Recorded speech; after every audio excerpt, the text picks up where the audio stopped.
ఇదైతే మా చిన్న తోడుకోళ్ళు వేసిన ముగ్గు. 2 ముగ్గులు కూడా మా చిన్న తోడుకోళ్ళే వేసిందండో. ఇది ఒక చిన్న ఫ్లవర్ అనమాట రోడ్డు మీద. ఇక్కడ ఎర్రమట్టి పెట్టి ఇలా పసుపు బొట్లు అయితే పెట్టింది.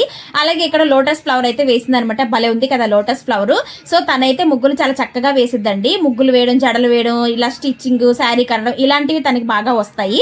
ఇదైతే మా పక్కింటి వాళ్ళ ముగ్గు అనమాట. అంటే ఎదురింటి వాళ్ళ ముగ్గు. వాళ్ళైతే చాక్ పీస్ తో వేస్తారు. అంటే రోడ్డు మీద ఇలా చాక్ పీస్ తో వేస్తే ఏమైనా వెహికల్స్ వెళ్ళినా ఎగిరిపోకుండా ఉంటాయి కదా, అది వాళ్ళ టెక్నిక్. బాగున్నాయి కదా అది కూడాను.